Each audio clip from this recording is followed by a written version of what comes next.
Olá, hoje nós veremos a aula 13 do curso de Arquitetura e Projeto de Sistemas 2.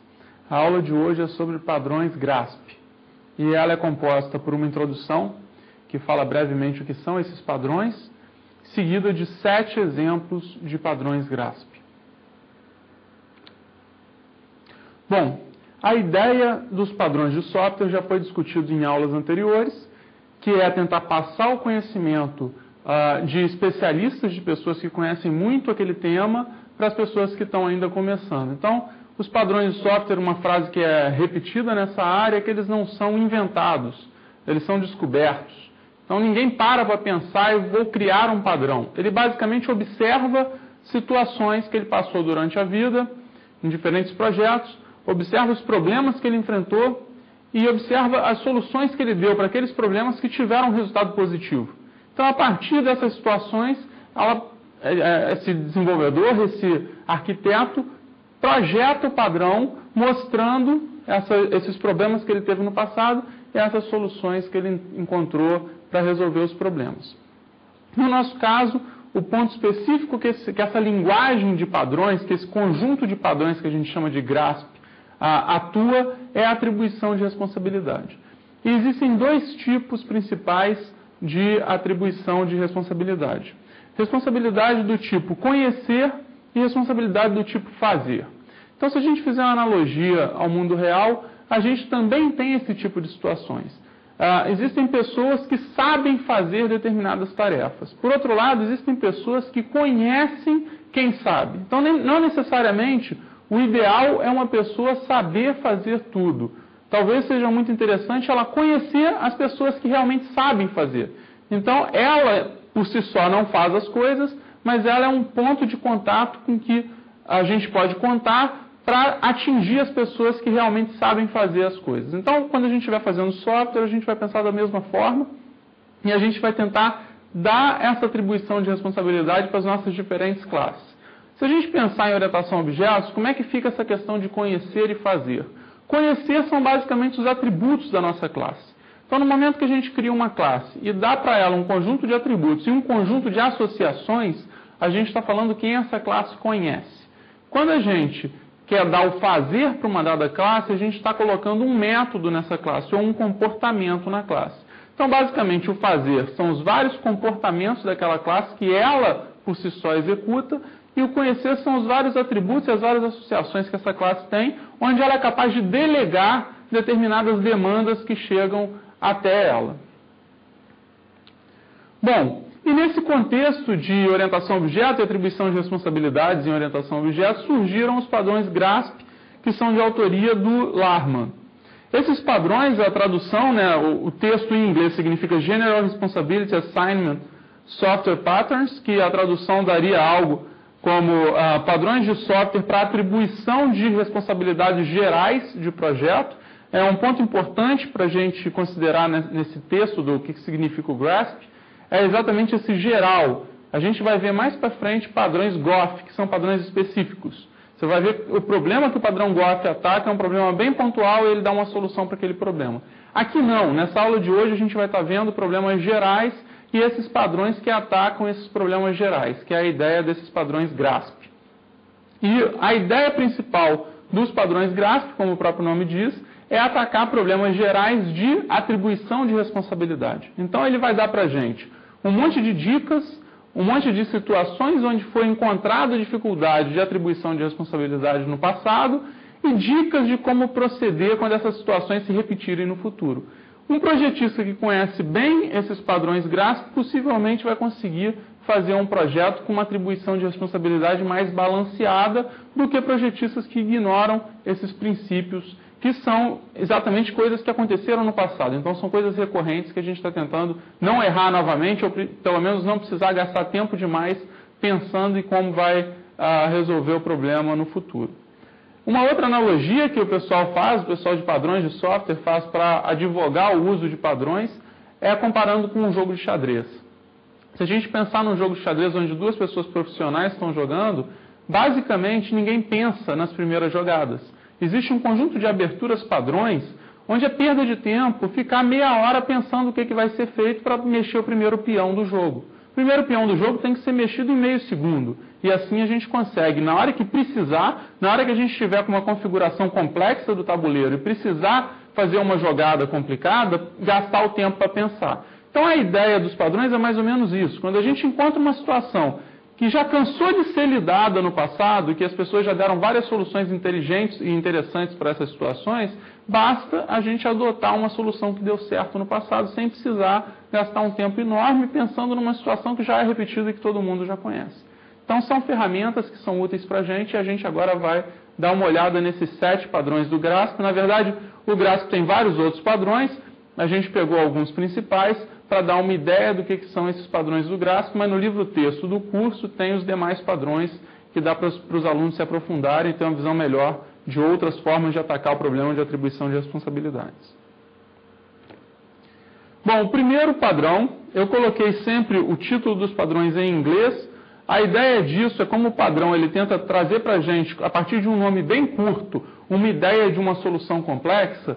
A gente tenta, às vezes, manter esse nome em inglês para facilitar a busca, porque às vezes você vai procurar numa internet, por exemplo, e o resultado da procura pode ser em inglês. Então eu mantive em inglês, mas no livro existe a tradução para o nome que é usado em português para o padrão. Esse primeiro padrão, Information Expert, que é o especialista ou especialista da informação, ele tenta lidar com o seguinte problema. O problema é, qual é o princípio mais básico de atribuição de responsabilidade OO? Quer dizer, ele está querendo ir na essência do que a gente precisa para começar a pensar em atribuir responsabilidade em orientação a objeto. Então, em um sistema com centenas de classes, como selecionar quais responsabilidades devem estar em quais classes? Pensa naquela situação onde vocês acabaram de receber um modelo de análise, vocês têm um número bem grande de classes, onde essas classes têm, na maioria dos casos, só atributos ou muito poucos métodos, e agora a gente precisa dar responsabilidade para essas classes. A gente tem que fazer essas classes colaborarem para atender os requisitos do sistema. Então, aonde que a gente vai colocar esses métodos? É a pergunta que esse padrão está tentando lidar. Uma outra coisa que vocês vão reparar nesses vários padrões que a gente vai ver na aula de hoje, é que eu tento manter uma estrutura, onde eu falo o problema que o padrão ataca e dou um exemplo desse problema. Em seguida, eu falo a solução proposta pelo padrão e dou um exemplo dessa solução, para tentar concretizar as ideias que a gente está discutindo. Então, o exemplo que é o problema que está sendo discutido pelo padrão Information Expert é, em um sistema de PDV é ponto de venda, aquele sistema de supermercado, onde a gente passa produtos no caixa, e aquele caixa, que é o ponto de venda, executa a venda o que a gente está querendo comprar. Nesse sistema de PDV, quem deveria ser o responsável pelo cálculo total de um pedido? Quer dizer, isso é um exemplo de uma situação onde o padrão Information Expert pode ajudar a gente. A resposta que o padrão Information Expert dá para essa situação de aonde eu coloco a responsabilidade do meu sistema é atribuir responsabilidade ao especialista, por isso o nome é Expert. Então a ideia é, quem é a classe que tem as informações necessárias para atender aquela demanda? Se a gente souber quem é essa classe que tem as informações, tem os atributos necessários, em alguns casos tem os relacionamentos, tem as associações necessárias para atender aquela demanda, quando ela precisa delegar parte da demanda, possivelmente é essa classe que vai atender ao nosso requisito de distribuir a responsabilidade de forma uniforme. Então se a gente voltar para o nosso exemplo do PDV, nesse sistema de PDV, o responsável pelo cálculo total do pedido, possivelmente o melhor responsável seria a própria classe pedido, porque a classe pedido vai ter todas as informações necessárias para calcular o total do pedido. No momento que a gente coloca essa funcionalidade lá, a gente está dando a ela a oportunidade de resolver um problema que é dela. Então a gente está distribuindo a responsabilidade do sistema de forma uniforme. Bom, alguns benefícios que a gente encontra quando utiliza esse padrão dessa forma, leva a projetos onde o projeto está muito semelhante ao mundo real. Por quê? Porque no mundo real, normalmente, quem faz a coisa é quem é mais capaz de fazer a coisa. Então, quando a gente pensa num pedido no mundo real, aquela folha de papel onde fala os vários itens e as quantidades que estão sendo compradas, é no pedido que a gente espera encontrar um total lá embaixo no final da folha. Então, se a gente pensa dessa forma no mundo real, é muito interessante quando a gente estiver fazendo o sistema, a gente encontrar também na classe pedido a resposta para o total do pedido. Fica muito mais fácil para a gente encontrar dentro do sistema os problemas que a gente está encontrando no mundo real. Um outro ponto importante é que mantém o encapsulamento. O que é isso? A classe pedido ela já tem um conjunto de atributos e um conjunto de associações.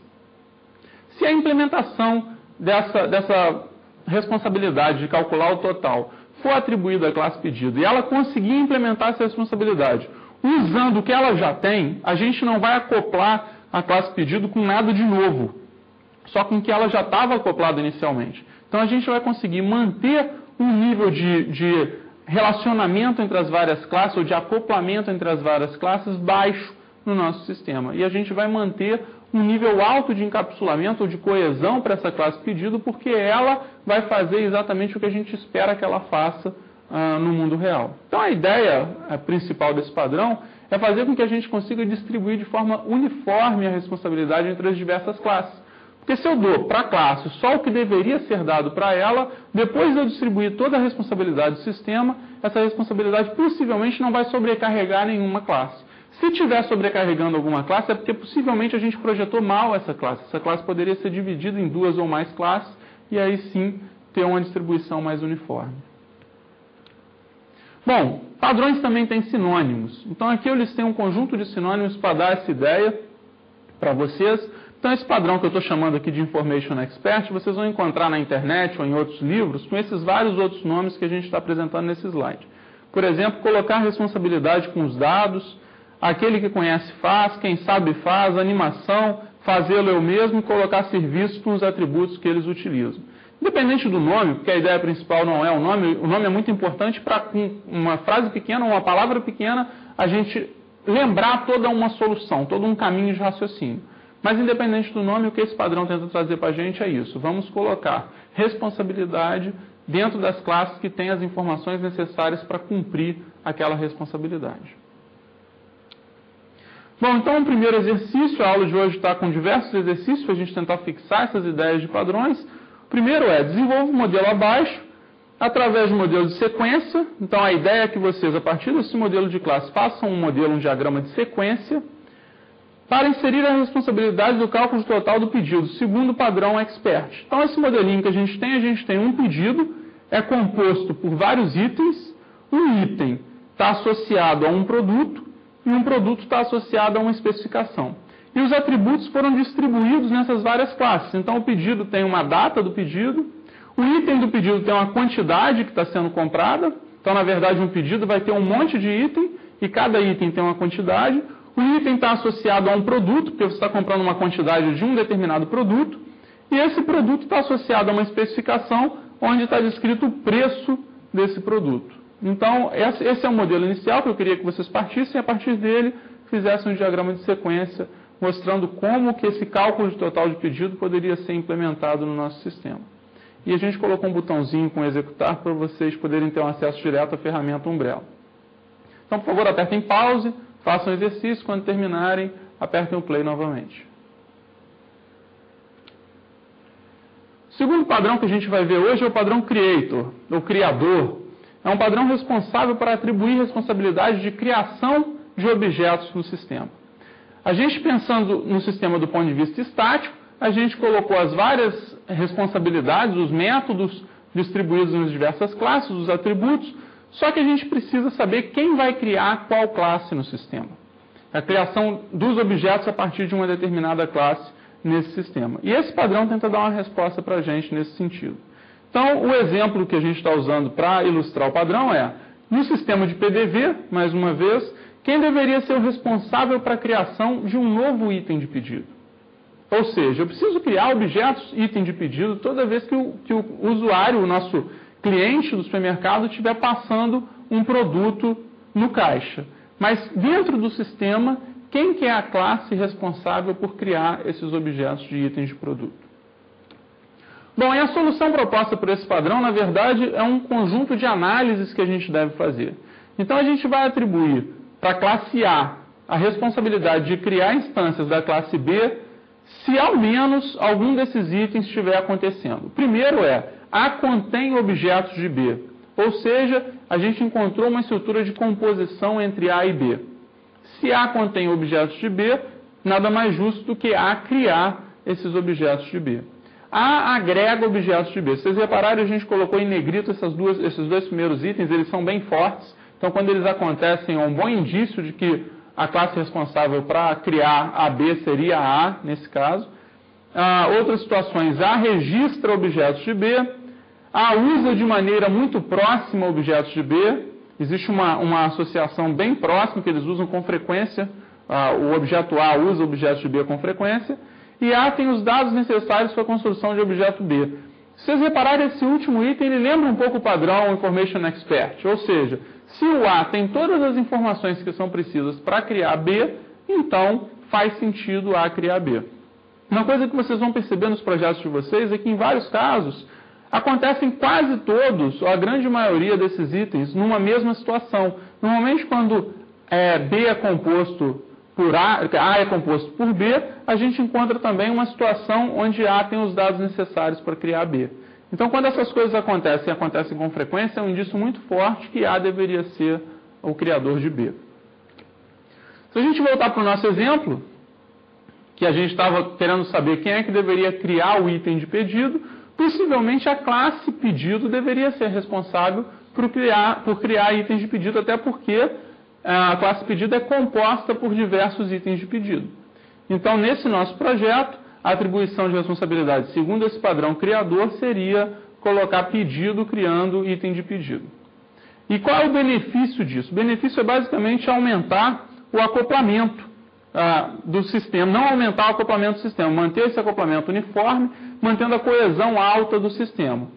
Por quê? Porque a visibilidade entre as classes já existia. Se a gente não tem essa associação de composição e a gente fala que o A vai ser responsável por criar B, a gente vai estar criando uma nova associação entre os dois, uma dependência entre os dois. Se a gente não faz isso, se a gente mantém aonde já tinha uma composição a parte de criação, a gente não faz o aumento do acoplamento, que é o nosso objetivo final, manter um acoplamento baixo, manter uma coesão um pouco mais alta. E um padrão relacionado é acoplamento fraco, que a gente vai ver mais para frente. A tradução em inglês desse padrão seria low coupling, que também a gente vai estar vendo daqui a pouquinho. Bom, então o exercício referente ao padrão Creator é o seguinte, a mesma coisa do exercício anterior, eu queria que vocês desenvolvessem através de um diagrama de sequência a responsabilidade de criação de pagamento. Reparem, o que a gente deu como exemplo era a criação de item de pedido a partir de pedido. Só que agora o exercício é para vocês darem a responsabilidade de criação de pagamento. Quem que deveria criar o objeto da classe pagamento nesse nosso sistema de PDV? Então façam um diagrama de sequência mostrando isso. Aí tem a ferramenta Case que vocês podem utilizar. Apertem o pause, façam o exercício e logo em seguida apertem o play novamente. Bom, o terceiro padrão que a gente vai ver hoje é o padrão controller, ou controle. A ideia desse padrão é tentar atribuir a responsabilidade de quem deve tratar eventos de sistema. Bom, se a gente der uma recordação das nossas aulas iniciais do curso, a gente vai ver que a gente discutia o que são eventos de sistema. Eventos de sistema é uma forma da gente passar da análise para o projeto a informação de quais são os métodos principais que cruzam a fronteira do sistema.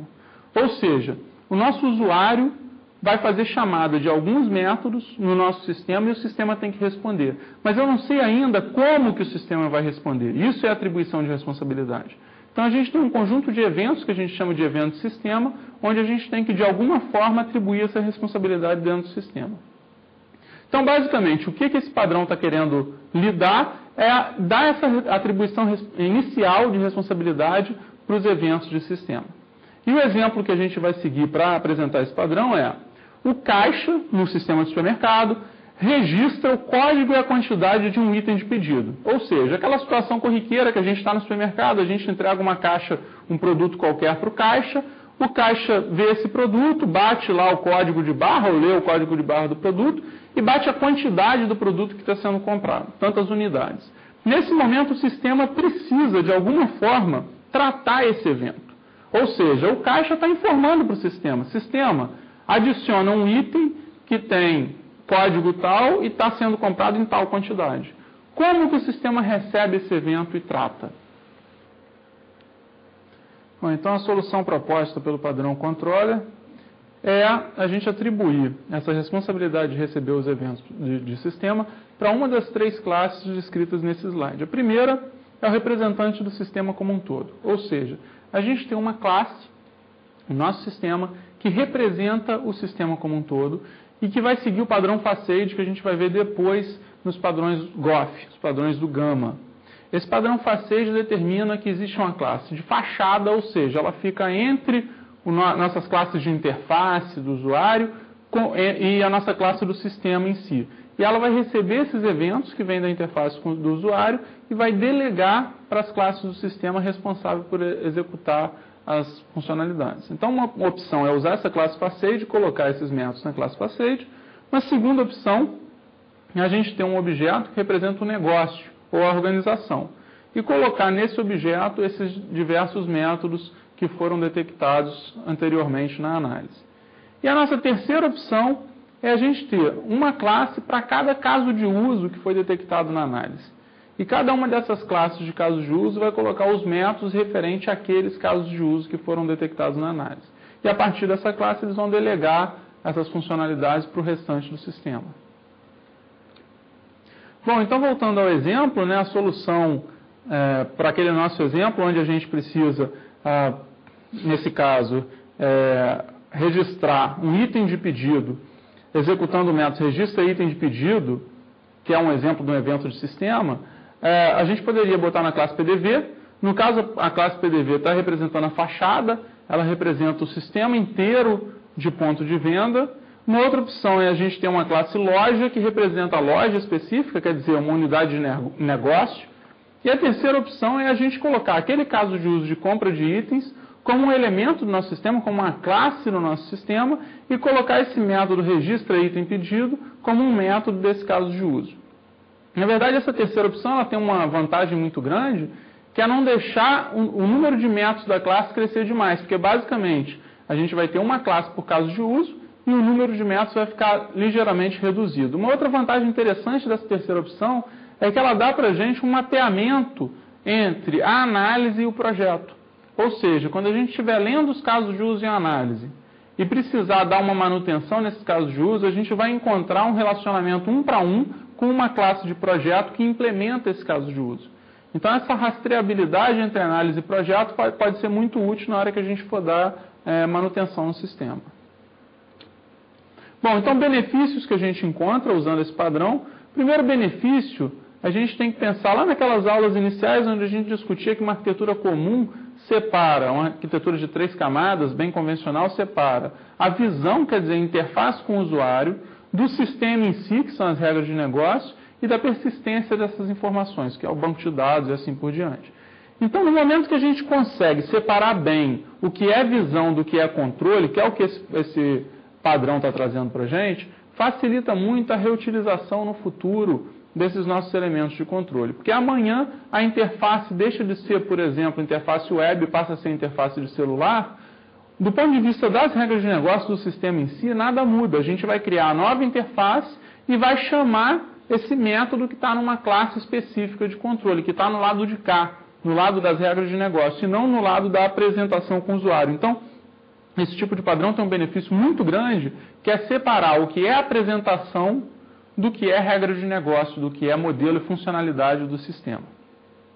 Um outro ponto interessante desse benefício é que a gente consegue, a partir dessa separação, rodar o sistema no modo batch, ou no modo offline, sem interface com o usuário.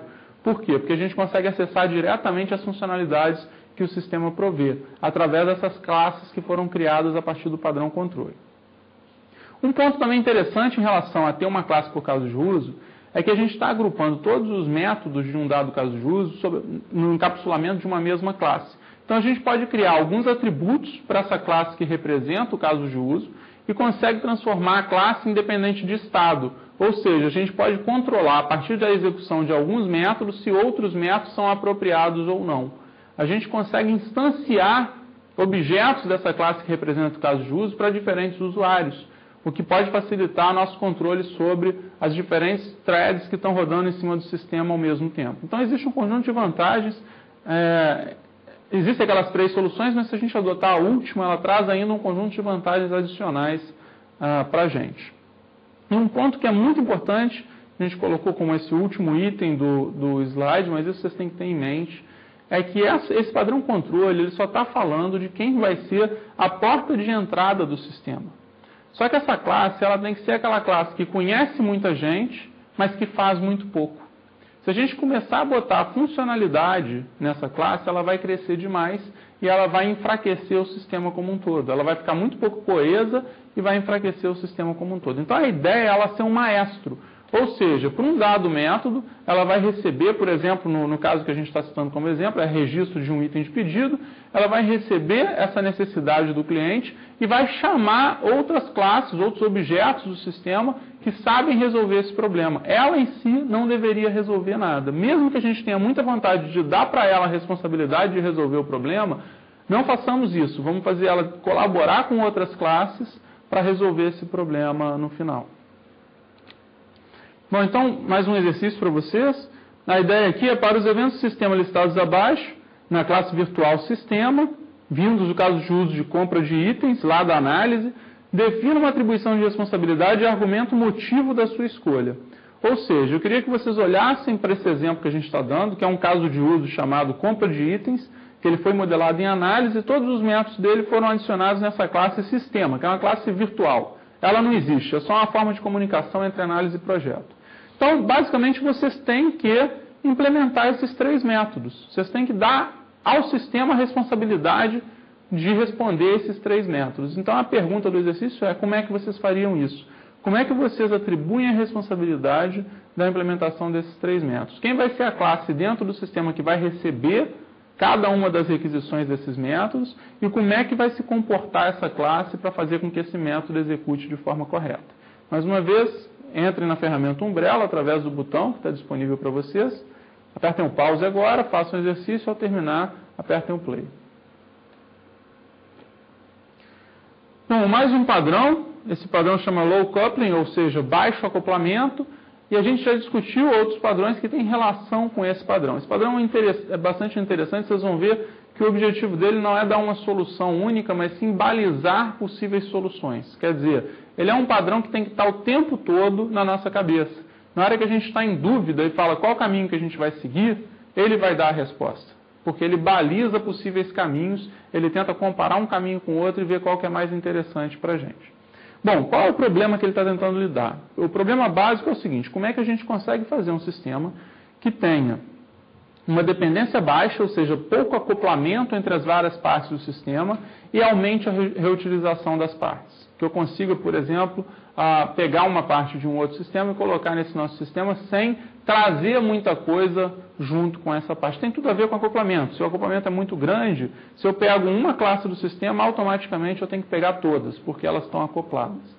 Então, a ideia desse padrão é lidar com esse tipo de problema. E ele traz consequências de não se adotar esse padrão. Uma primeira consequência é a modificação numa classe forçam modificações em outras classes. Quando a gente tem um acoplamento muito grande, eu não consigo mexer num ponto específico. Eu acabo tendo que mexer num ponto e sair mexendo em vários pontos do sistema para atender a uma determinada demanda de modificação do meu cliente. Dificuldade de compreensão de uma classe isoladamente. Como ela depende demais de todas as classes do sistema, para eu entender o que ela faz, eu tenho que ler praticamente o sistema como um todo. Reparem que eu não estou falando que é importante a classe não depender de ninguém. Muito pelo contrário, se as classes não dependessem de ninguém, elas não iam colaborar, o sistema não ia funcionar. Mas, por outro lado, num sistema grande, onde a gente tenha 1000 classes, por exemplo, se cada classe depender das outras 999, esse sistema vai ser praticamente impossível de ser compreendido. Então, é importante a gente ter os acoplamentos que são realmente necessários e localizados nos pontos que eles são necessários, e evitar com que ele exploda para o sistema como um todo. E dificuldade de reutilização por excesso de dependência. Ou seja, se eu pego uma, eu tenho que pegar todo mundo, porque uma depende da outra e a outra depende de uma terceira e assim por diante. Isso é ruim para o nosso sistema. Bom, então o exemplo que a gente vai dar, mostrando como que funciona o balizamento que esse padrão baixo acoplamento, ou low coupling, dá para a gente, é o seguinte. Segundo o padrão Creator, existem 2 soluções para atribuição de responsabilidade de pagamento. A primeira é o PDV, que é quem registra fisicamente o pagamento, deveria ser a classe a criar o objeto de pagamento. Se vocês olharem de novo no padrão Create, vocês vão ver que um daqueles itens é A registra B. Então, se eu olho para o Creator, eu falo, bom, PDV registra pagamento, né? Aquela caixa, ela registra quem está pagando, o valor que está sendo pago e tal. Então, a classe PDV deveria ser responsável por criar o objeto pagamento.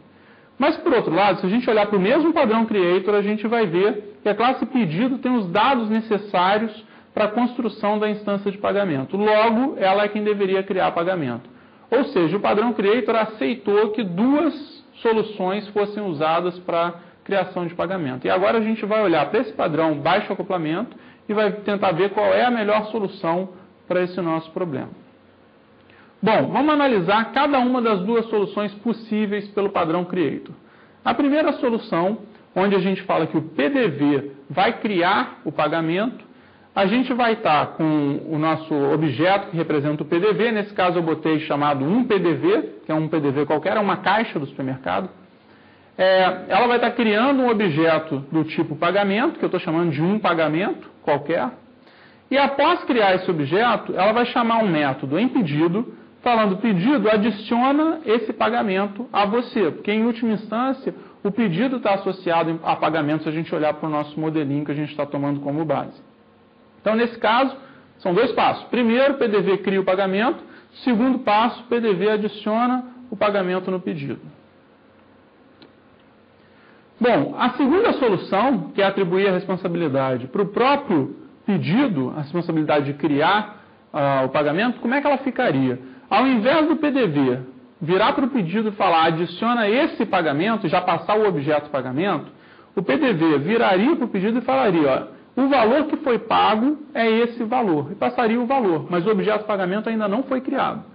O pedido, analisando esse valor, criaria um objeto pagamento. E aí sim se relacionaria a esse objeto pagamento, que representa o pagamento do próprio pedido. Bom, se a gente olhar para esses dois caminhos que a gente deu, a gente percebe que existe uma diferença. Os dois resolvem segundo o padrão criador, só que existe uma diferença do ponto de vista de acoplamento. Naquele nosso primeiro exemplo, a gente está criando um acoplamento entre PDV e pagamento, entre PDV e pedido e entre pedido e pagamento. Sendo que o acoplamento entre PDV, pedido e pagamento já existiam. O primeiro acoplamento que não existia, onde a gente tem o PDV criando o pedido.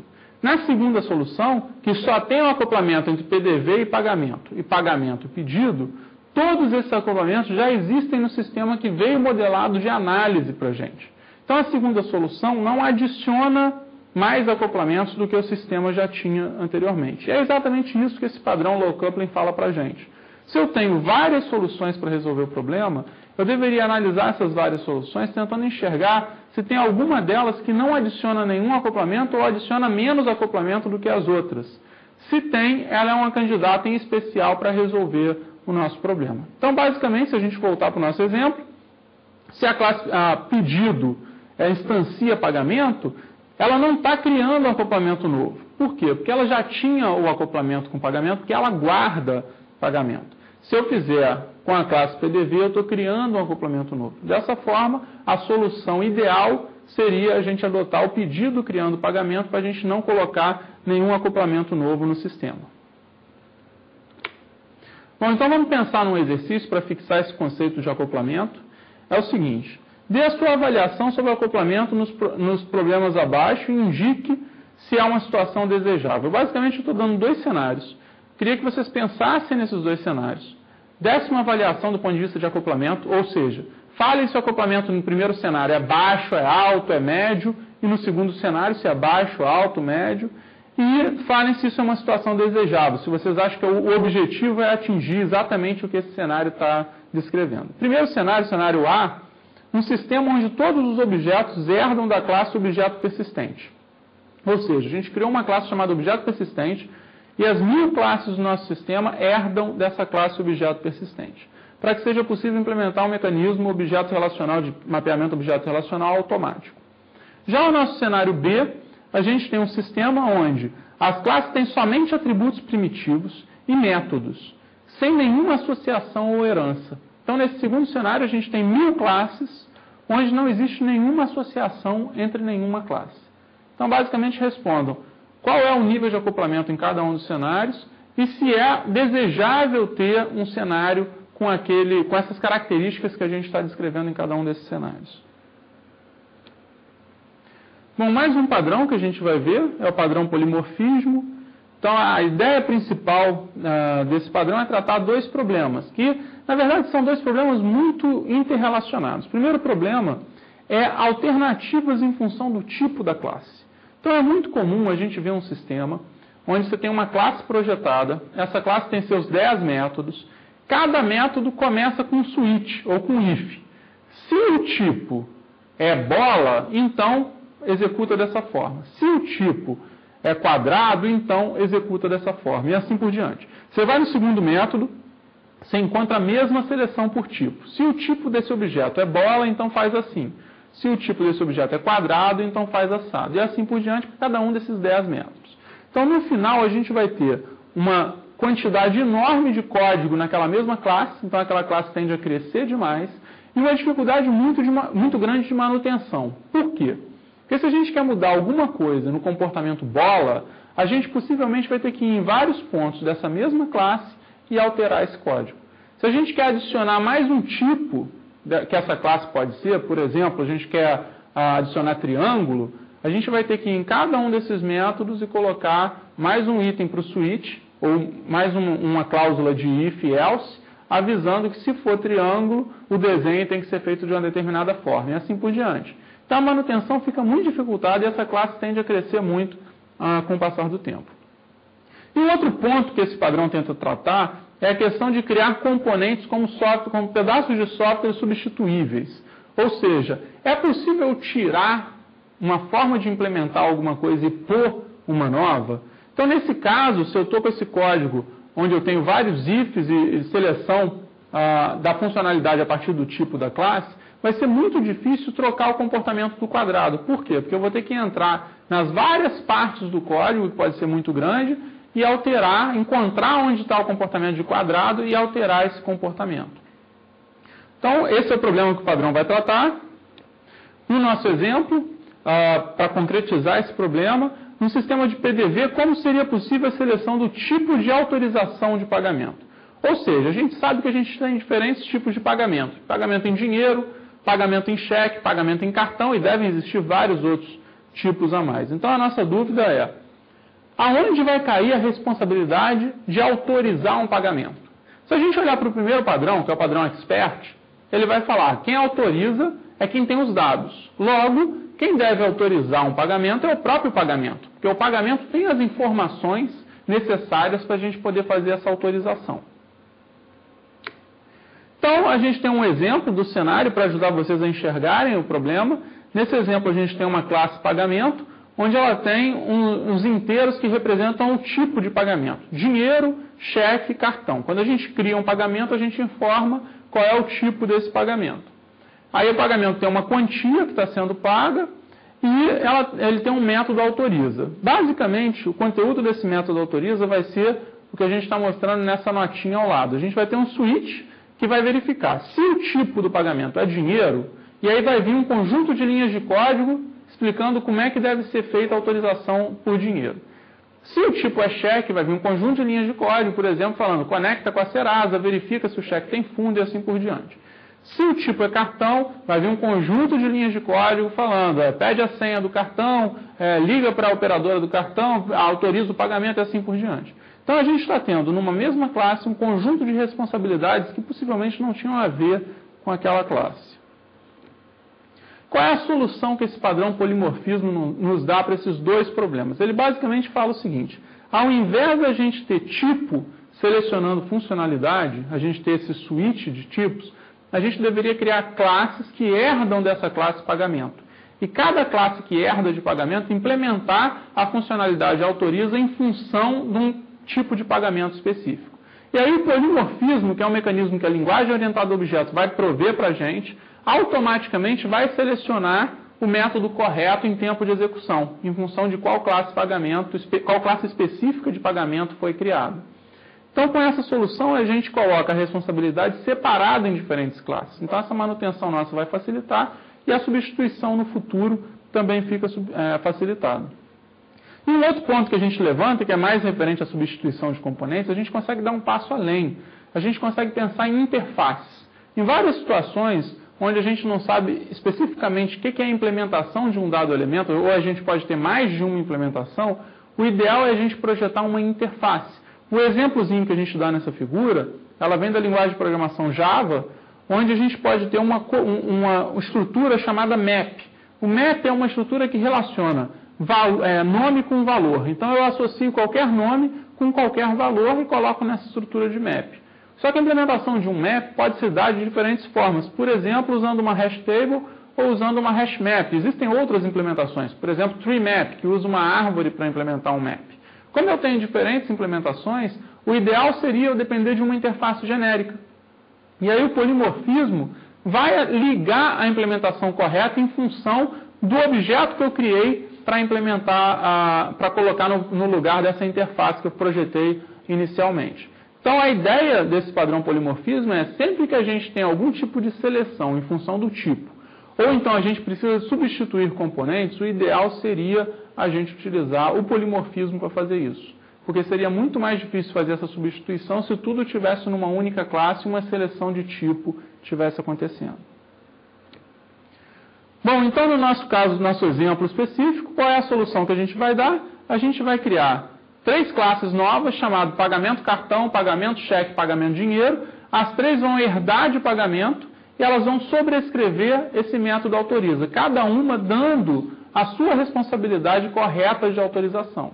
Então amanhã a gente consegue, se a gente quiser, dar uma manutenção numa delas especificamente, sem precisar analisar as outras formas de pagamento. Por quê? Porque cada forma de pagamento ficou encapsulada numa classe específica. Bom, nessa figura a gente mostra o resultado proposto, quer dizer, aquela primeira figura que a gente mostrou o pagamento com os 3 tipos e o exemplo do switch seria transformado no que está sendo mostrado nessa figura, onde a gente tem o pagamento como uma superclasse, ele continua tendo o atributo quantia, porque a quantia do pagamento é independente da forma de pagamento. Então, independente de você pagar com cartão ou com cheque, você tem uma quantia que está sendo paga. E ela tem o método autoriza. Por quê? Porque o resto do sistema vai depender da autorização da classe a mais abstrata, da superclasse pagamento. Não importa quem está implementando essa autorização. Para o sistema, um pagamento se autoriza. O polimorfismo é que vai tratar essa seleção correta de qual autorização específica deve executar. E aí a gente tem as 3 classes herdando de pagamento, cada uma delas sobrescrevendo esse método específico de autorização. Então, o benefício que a gente ganha, basicamente, manutenção. Por que manutenção?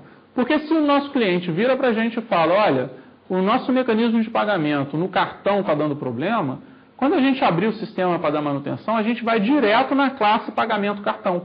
A gente não precisa analisar todas as outras formas de pagamento. Então, ajuda a gente a focar no que realmente precisa ser focado. E o outro ponto interessante é que facilita a gente substituir ou integrar um novo tipo de autorização.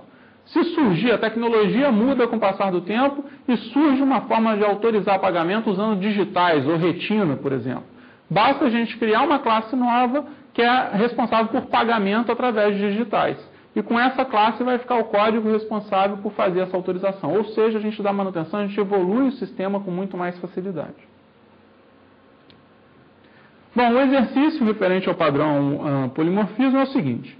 A utilização do conceito de interfaces ajuda na substituição de componentes. Entretanto, existem alguns problemas relacionados. O primeiro problema é, como poderia ser feito o refactoring de um sistema que precisa ter partes substituídas, mas não foi projetado para isso, ou seja, não usa componentes. O que é um refactoring? Refactoring é uma reestruturação. A gente, por alguma razão, pega um sistema legado, onde ele não tem componentes, ele tem um conjunto de classes, onde uma classe chama outra classe e assim por diante. E a gente está querendo dar uma ideia de componentes, não que a gente vá componentizar o sistema, mas a gente está querendo adicionar interfaces em pontos específicos desse sistema, de forma que uma parte do sistema dependa de serviços providos pela outra parte através de um ponto único, que é essa interface.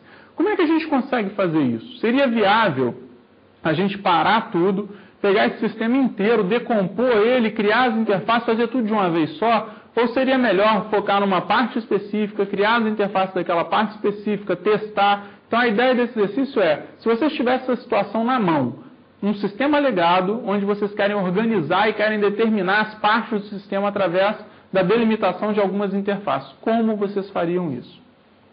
E esse segundo ponto é, como poderia ser feita a modificação de um serviço declarado público na interface? Ou seja, um serviço público é um serviço que outras classes, outros objetos dependem desse serviço.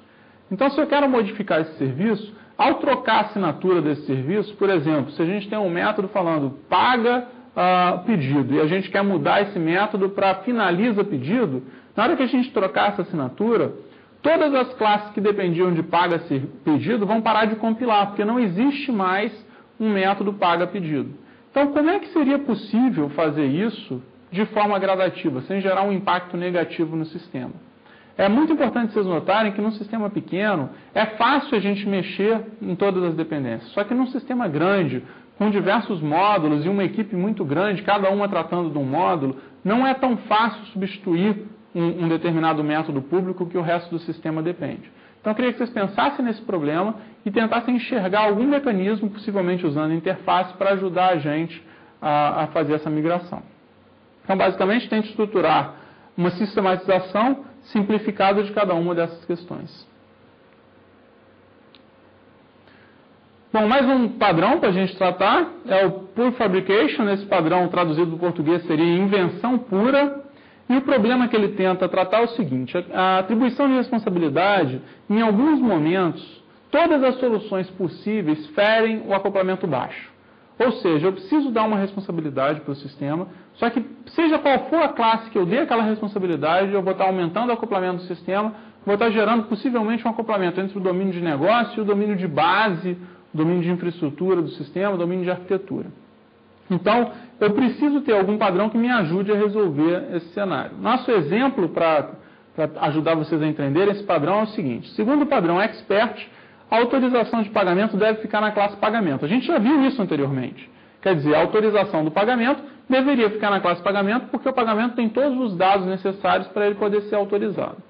Entretanto, essa abordagem poderá implicar em baixa coesão e alto acoplamento. Por quê? Porque a autorização do pagamento precisa se conectar a um serviço de autorização. Por exemplo, Serasa, por exemplo, serviço de um cartão de crédito Visa, Mastercard e assim por diante. Então, a gente está ligando uma coisa que é do nosso negócio, que é o conceito de pagamento, com uma coisa que não é necessariamente do nosso negócio, é um outro sistema que a gente precisa de alguma forma estar interagindo. Como é que a gente sai dessa situação? No momento que a gente coloca essa autorização, o código dessa autorização dentro desse método, dentro de pagamento, a gente está quebrando um pouco a coesão da classe pagamento e a gente está, ao mesmo tempo, aumentando o acoplamento com classes que não tem nada a ver com o nosso sistema. Bom, a solução sugerida pelo padrão Pure Fabrication é a gente criar classes artificiais, que são invenções, e essas classes têm uma alta coesão e um baixo acoplamento, ou seja, classes puras. Basicamente, se a gente olha para todas as nossas classes e nenhuma delas resolve o nosso problema, pode ser um sinal que a gente tem que criar uma classe nova. Uma classe que não faz parte exatamente do nosso domínio, ela é uma invenção, ela não existe, só que ela vai focar exatamente no problema que a gente está tentando lidar. Então, nesse nosso caso, do exemplo que a gente falou, a gente precisa de alguma forma dar uma responsabilidade de comunicação com o serviço de autorização daquela forma de pagamento. A gente já tem aquela estrutura de polimorfismo, ela não muda, só que a gente vai delegar para uma classe que é responsável por tratar o serviço de pagamento especificamente. E essa classe vai encapsular toda a responsabilidade, por exemplo, de falar com a Visa, de falar com o Mastercard, falar com a Serasa e assim por diante. Então aqui a gente tem um exemplo dessa solução, onde a gente tem o pagamento cartão com o método autoriza. E ela associada a uma classe serviço autorização cartão. Ou seja, essa classe sabe autorizar cartão. E ela tem um método lá, autoriza, que recebe o pagamento, que tem que ser autorizado. Está acontecendo uma inversão de responsabilidade. O pagamento recebeu uma chamada de autoriza. Ele chama alguém que sabe autorizar e ele se passa como parâmetro. Ou seja, ele está invertendo a responsabilidade. Ele não faz autorização, ele delega isso para quem sabe fazer. Existe uma outra solução, tem duas soluções nesse slide, onde a gente criou uma interface no meio. Reparem que essa segunda solução tem algumas vantagens. Por quê? Porque a autorização de cartão, ela depende da marca daquele cartão. Então, possivelmente, se a gente tem uma única classe responsável por autorizar cartão, a gente cairia numa situação muito parecida com aquela situação que a gente caiu inicialmente, o padrão polimorfismo nos ajudou. A gente teria um método verificando qual é o tipo do cartão. Se o tipo é Visa, então roda esse código que autoriza no Visa. Se o tipo é Mastercard, roda esse código e assim por diante. É uma situação indesejada. Então, a saída para aquela situação, como a gente já viu anteriormente, é criar uma interface que representa serviço de autorização. A interface genérica. Então, a gente criou aqui uma interface chamada Serviço Autorização Cartão, e ela tem um método autoriza, que ela autoriza qualquer tipo de pagamento em cartão. E a gente vai criar classes que implementam essa interface que são específicas de determinados serviços. Então, basicamente, quando um pedido é cartão do tipo XPTO, a gente vai pedir para a classe que sabe autorizar cartão do tipo XPTO para fazer essa autorização. Então, as duas soluções são o que é sugerido por esse padrão, só que a segunda, ela combina um pouco com o padrão anterior, que é o de polimorfismo, e tenta ser um pouquinho mais geral. Benefícios que a gente encontra utilizando esse padrão. Primeiro, a gente tira as características não coesas da classe. A gente não vai botar nenhum código referente à autorização com cartão A, com cartão B, dentro da classe do pagamento cartão. Ela vai ficar mais pura e, ao mesmo tempo, a gente vai criar uma segunda classe que faz isso. E essa segunda classe que faz isso, ela é extremamente coesa. Ou seja, ela foca num ponto específico, ela tenta resolver um problema específico. Mais uma vez, no caso da manutenção, se alguém fala, olha, está dando falha na autorização do pagamento com cartão Visa, eu sei exatamente aonde eu preciso ir no sistema para procurar aonde está o defeito. Por quê? Porque essa classe ela é responsável por fazer a autorização do cartão Visa, então possivelmente é nela que está o problema. Só que quando a gente usa esse padrão, a gente tem alguns problemas associados. Primeiro é que a classe que a gente está criando, essa invenção pura, é uma classe muito funcional. Ela praticamente não vai ter atributos, ou vai ter um ou outro atributo de apoio. O que ela está fazendo é provendo funcionalidade para o resto do sistema. E a gente tem que tomar cuidado para isso não se espalhar no sistema como um todo.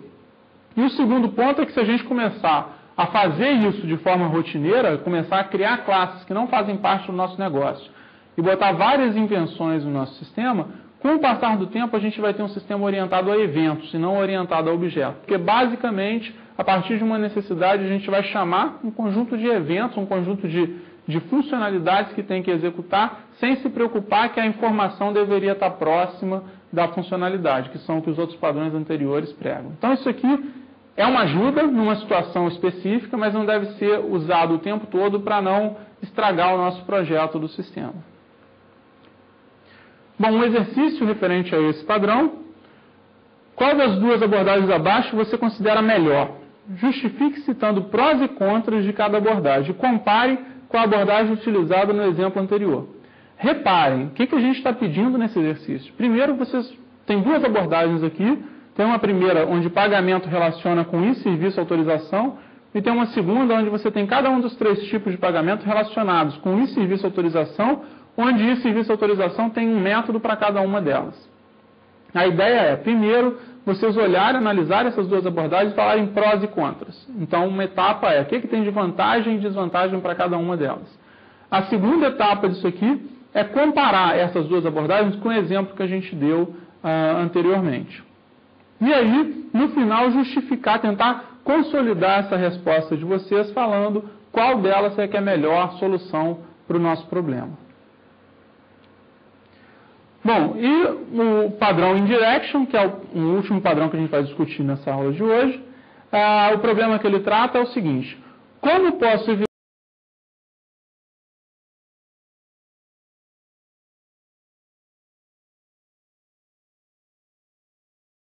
uma olhadinha na aula de projeto, de princípios de projeto, que a gente discute quais são os domínios, que são os domínios, e por que é ruim ter acoplamento entre classes que são de diferentes domínios.